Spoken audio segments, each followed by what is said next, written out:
Hello, welcome to another episode from the Grapevine. I'm Tina. I'm Susie. I'm Susan. Today we have a very, very nice topic. I think everyone goes through it, especially the first year of marriage, which is mother-in-law and boundaries. We have a very, very special guest with us today, Abuna Maurice from St. Mary and Archangel Michael in St. Athanasius, American Coptic Church. He's here today and he will give us advices how we can deal with our mother-in-laws and how we can keep the boundaries, especially for newlyweds. Okay, Abuna. How's your relationship with your mother-in-law? Well, let me just start by saying thank you for inviting me. Thank you for being here. And putting you on the spot. And putting me on the Our spot. pleasure. No, just as a disclaimer, I love my mother-in-law, and I believe that she loves me. So I have no issues with this episode.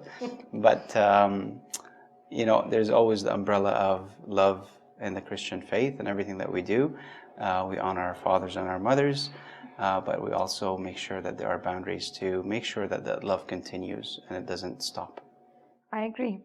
So it brings us to a good point, talking about boundaries. So I guess, number one, do we need boundaries? It sounds like we kind of do, Yes. right? Why are we all laughing? That's what I want to know.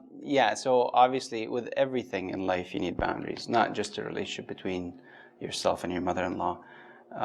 There's boundaries for yourself with your kids, your boundaries with yourself with your spouse, there's boundaries with yourself as a family, with other families, and your mother-in-law is another family.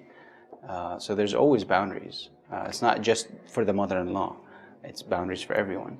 And once people understand that it's a system, it's an ecosystem that we have, then it becomes easier. I'm not doing specific rules for the mother-in-law and I'm going to change it for someone else. That's when people, mother-in-laws or father-in-laws or anyone, start putting their guard down that this is really a system that we have. I apply it to everyone.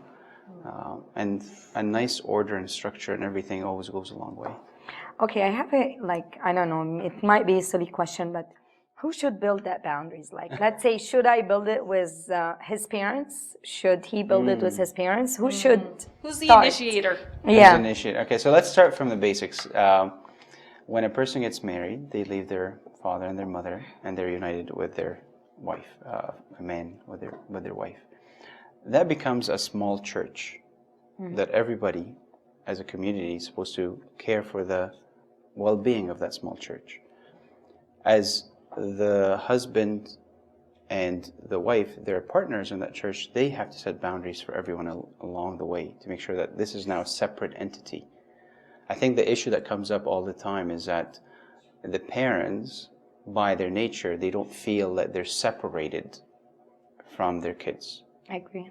And it doesn't happen overnight. You get married and all of a sudden your kids are not at home. It takes a bit of a psychological toll on any parent, I would imagine that, what does that mean? So it's a two-sided thing. The parents and the new husband and wife have to be part of. Some parents are very good at setting boundaries right after anybody gets married or any of their kids get married.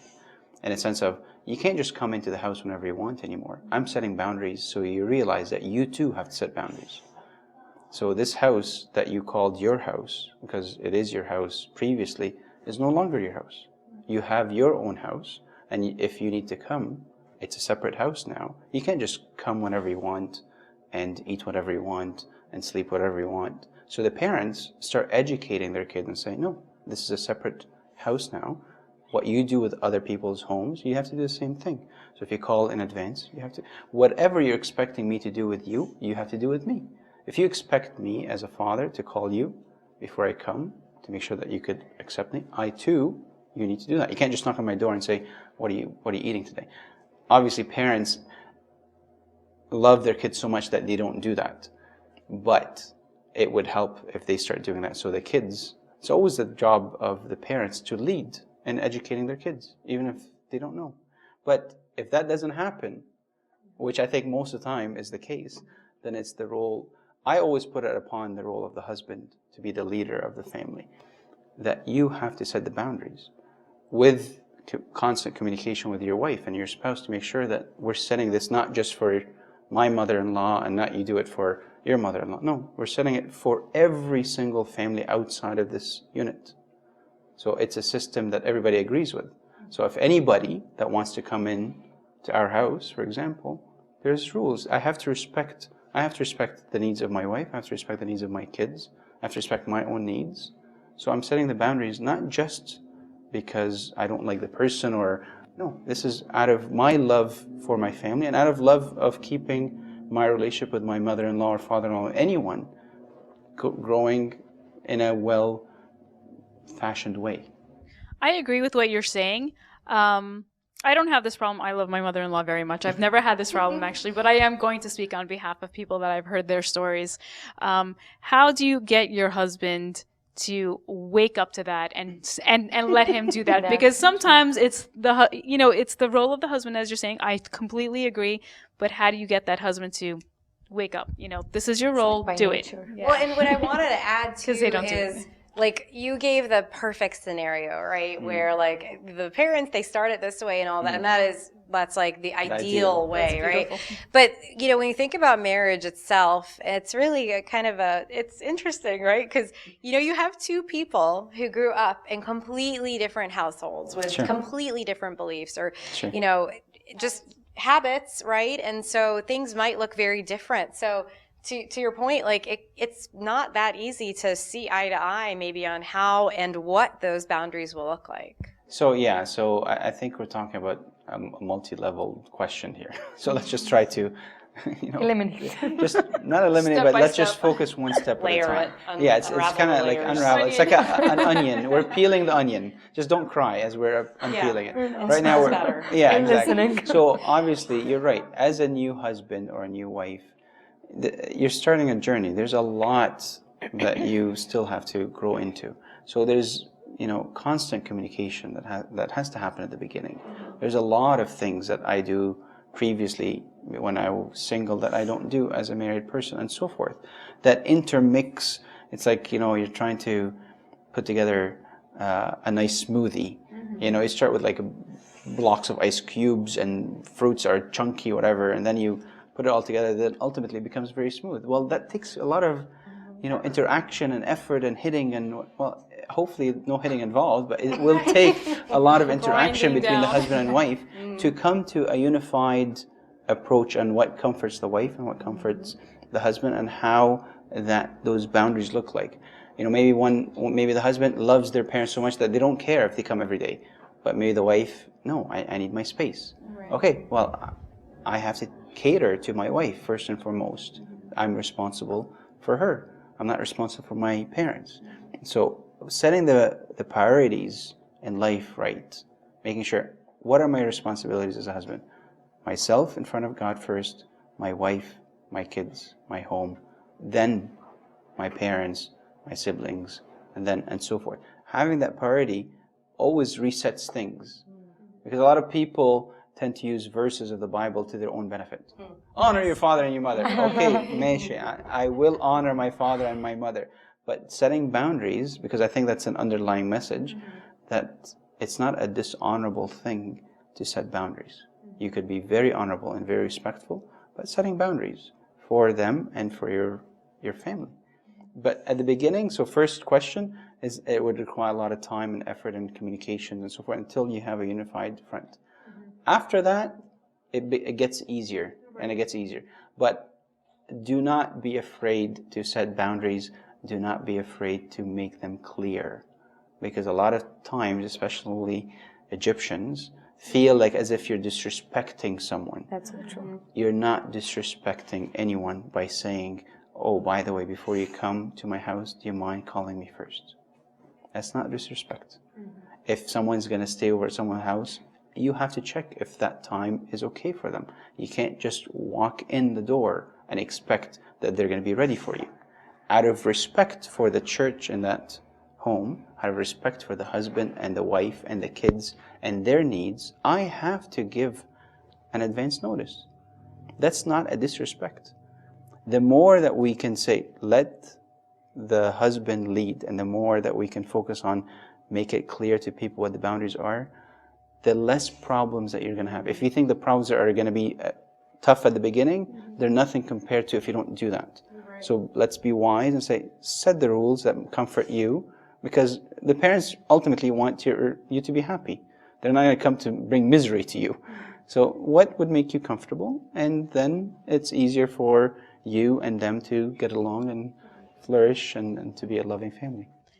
So I wanted to actually, so it goes kind of both ways, because it should be the husband that does it with his parents. Should it also be the wife that does it with her parents? Because he also has a mother-in-law as well. I never said that it's the husband to do it with his parents and the mother and the wife. Okay. I never said that. That's true. That's true. I said the husband's role is to lead, and he could lead with his parents and with his mother-in-law and his father-in-law. Wow. Okay. It's not like you take care of your people, I'll take care of my people. It could. Thank you for clarifying. It could start that way. That's fine. That's fine. I'm not saying that could be a first step. Hey, this is that you and I have decided these are the rules of the house. Why don't you take care of your family and I'll take care of it for my family. That's fine. But if anybody steps the boundaries, it's always easier for the husband to say, I'm sorry, but this is the boundary.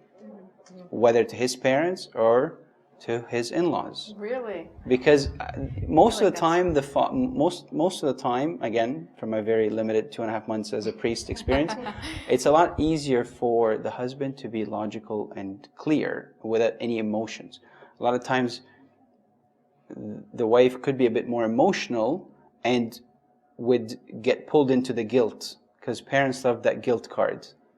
And once the wife feels the guilt, she backs off and she won't set the boundaries. It's a lot easier for the husband to suppress the guilt and bring the logic to the forefront and make it clear. That's why. But in general, my personal belief is that the husband is the leader of the church.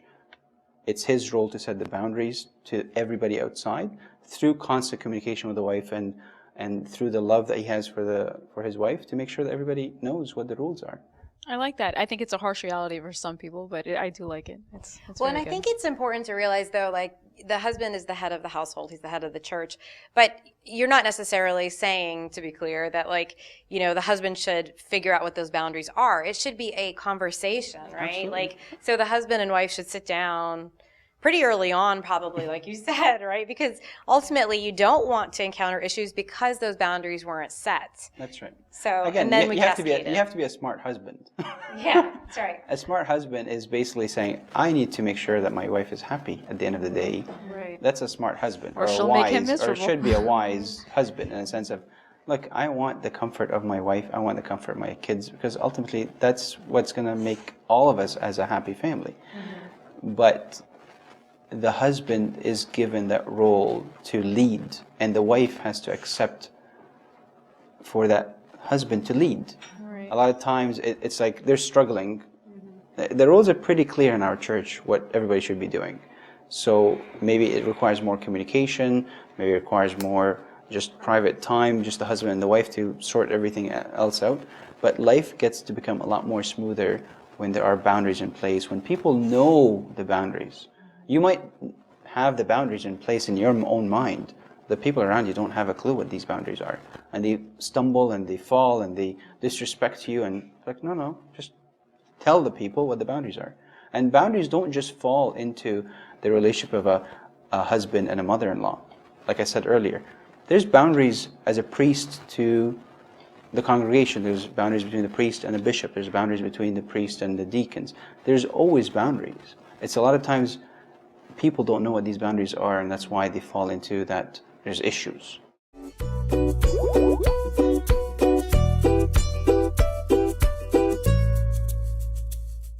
How about the couples that live with their in-laws and raising kids at the same house? And that is our role to take care of them. For Egyptians, I can say no as a mommy, and of course grandma would be like, no, it's okay, you can do it.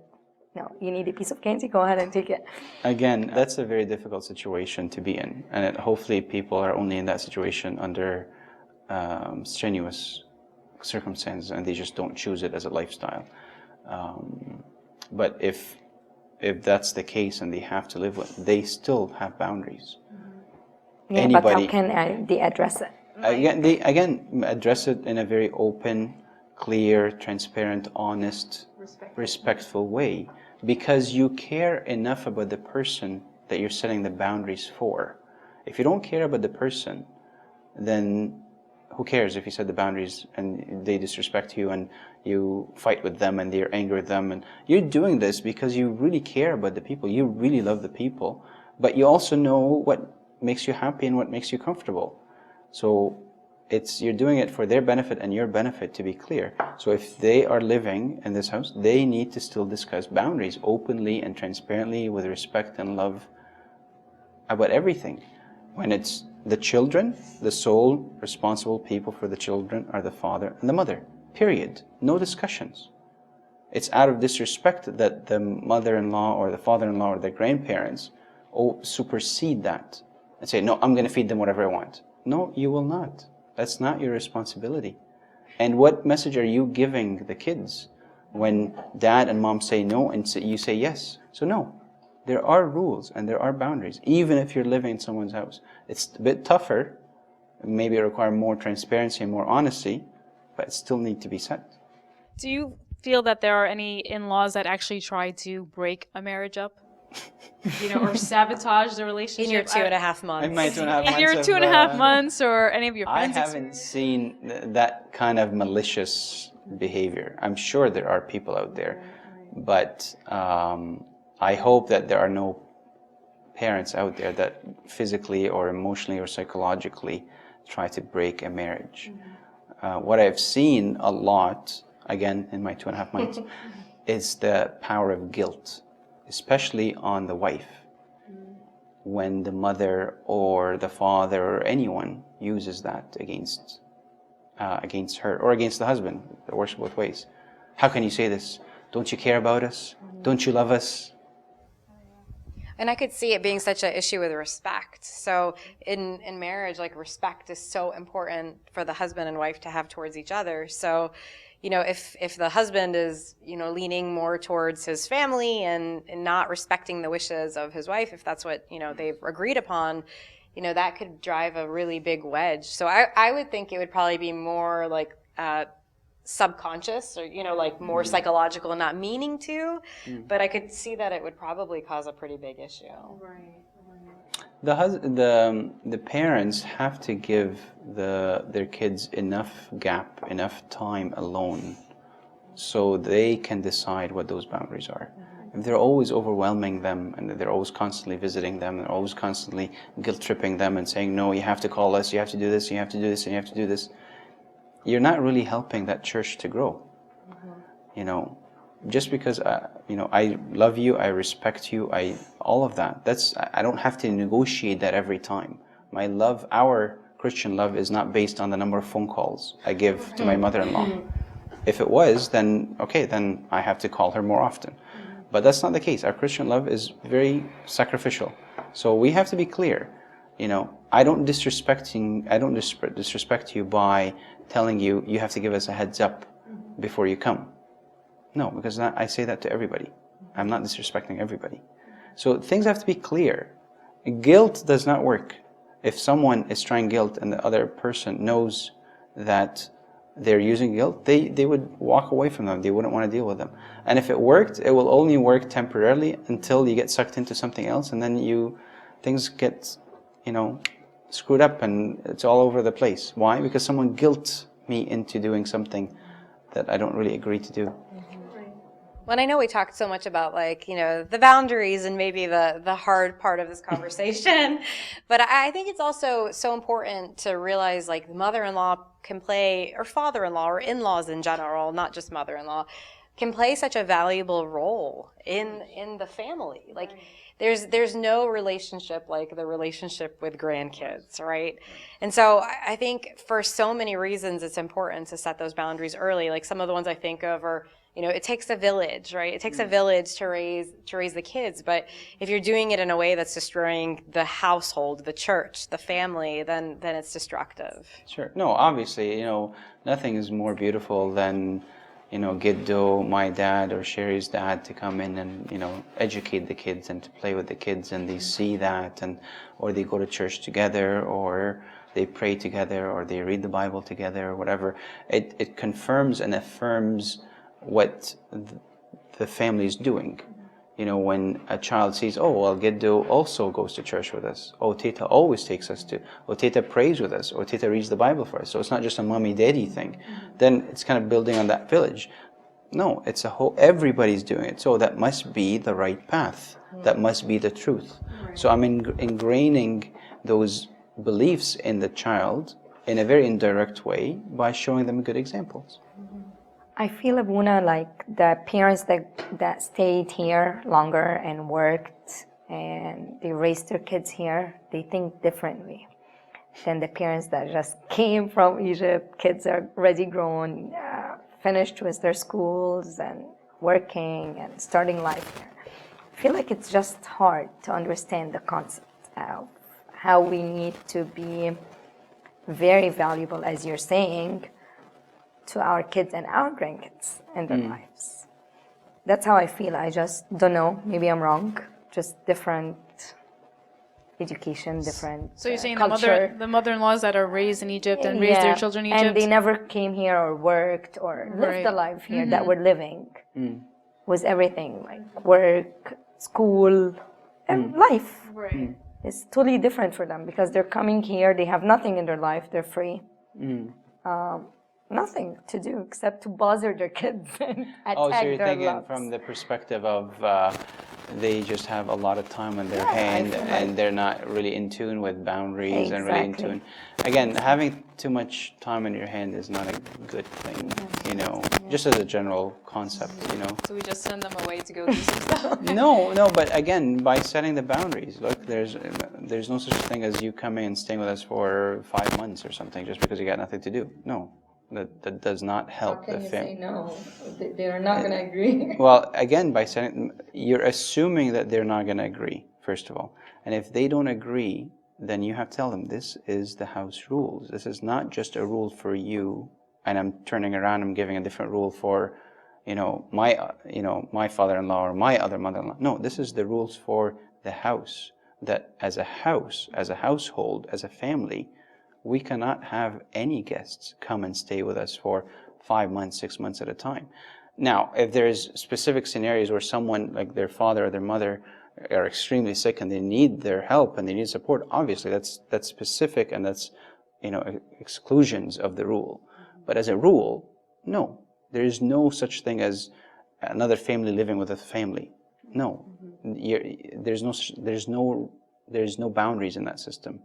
And that's not going to help the father or the mother or the kids in that system. Is that like a but that's not really historically or culturally accurate of the history of Egypt, because wasn't it just everybody living together forever and just families with families? Again, I've left Egypt when I was 9 years old or 10 years old, so it's really difficult for me to talk about what Egypt is like or what culture of Egypt is like. I can only talk about what I've been exposed to.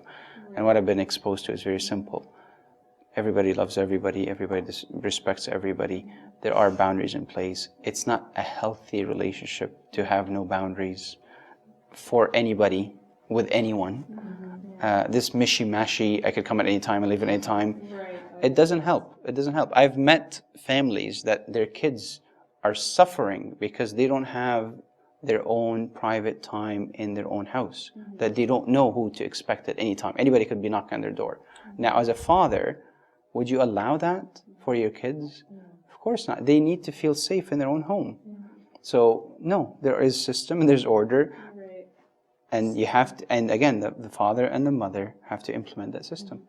Well, it's so interesting you say that because, like, I know I've had those conversations with my mom and dad who did grow up in Egypt, and that is what it sounded like. They lived in an apartment building, and every different, exactly. Everybody was pretty much married and had their own floor, and everybody came in and went as they pleased, and that worked for them, and that's great. But it just, if there was one takeaway I have, it's that early on, and I think the key is early on, this doesn't sound like one of those conversations you should have, but it absolutely is. I think it's so important to, because your significant other could have come from a different culture, different culture, or from that environment where they were used to for there not being boundaries. Sure. And you could be someone who did come from boundaries and expect them. So, I just think about like early on how important it is to say, what are your feelings, my sweet husband or my sweet wife? What are your feelings with boundaries? This is what will make me feel respected. What will make you feel respected? And I honestly, I don't know if that's something that happens very early on. I'm sure it doesn't, especially because there are some husbands that, and I don't want to call them weak because that's such a harsh word, but it's more like they feel like they're being pulled on each side and they have to take a side. And I really like how you said it, Abuna. It's the husband who has to set the boundaries. He has to, he can suppress his emotion, do what's best for the family. I really, really like that. And I think that's going to help avoid the clashes between the daughter-in-law and the mother-in-law, or the husband and his mother-in-law. And I think also as daughter-in-laws, we should understand that the mothers see their sons as their children while we are seeing them as a man. So they are tugged in those different ways, and everything that they do is out of love. No matter how irritating we find it, we know that they're doing it out of love, and that's the way they did it, raising their son. Again, everything has to be under the umbrella of, you have to be wise. I think that smart husband or wise husband, love, these are disclaimers, and this is the general feeling that any mother or any father should have, that the love and the respect is there, the wisdom is there. That's it's not negotiable. But that does not exclude setting boundaries. I can go and give my mother-in-law a hug and tell her what the boundaries are while I'm hugging her. And she would accept it because she knows that I love her. And I'm doing this because I want the relationship to continue. The problem that people fall into, either they don't set the boundaries and they get into other issues, or they don't have an idea what to do in certain scenarios, or they're guilt-tripped into doing something that they don't want to do. Right. And the relationship becomes a very tough relationship that you just want to avoid the mother-in-law, or you just want to avoid the father-in-law. And I don't want that. Which we're seeing very often, actually. Yeah. I mean, that's the stories I hear all throughout church about mother-in-laws. Why? Set the rules, make it clear, love them, respect them, be wise, but set the rules, set the boundaries. That's if the spouse agreed too. Well, we talked about that. That's all before you said that. Don't go on your by yourself, start setting boundaries, and your wife or your husband doesn't agree with you. No. You can't say that all day long. He doesn't agree. So, do you think it's ever too late or too far in the marriage to start setting those boundaries? Or? I don't think so. I don't think so. 20 years later. It always comes down to the husband and wife just sitting together, having alone time, and setting what would make you happy. What would make you happy? Let's come to a midpoint. I'm so accustomed to this, you're so accustomed to this. Okay, what's that midpoint? Right. Just with love and wisdom and, lots of patience. And then you could say, okay, so we're agreeing on this. Okay, then the husband implements that system that they agreed on. And he doesn't just implement it with his mother-in-law, he implements it with everybody. Because that's the rules and the boundaries for that home, not for the individual. I'm not setting a boundary for my mother-in-law. No, I'm setting the boundaries for everyone because that is the rules of this house. I think that's good. And that way the mother-in-law won't feel like she's being picked on. And that's the wife saying, do something about your mom, do something. And she'll know it's for everyone. It's not just her, so she won't be so emotional as well. Thank you, Buna. Ruth and Naomi, Peter and his mother-in-law, and Jethro, who guided Moses, David's father-in-law, King Saul, tracked him down to try to kill him. And you thought you had problem. Thank you very much, Abuna. Such a great conversation and interview. So set your boundaries. Yes. Thank you. Have a great night. See you next time. Good night. Bye.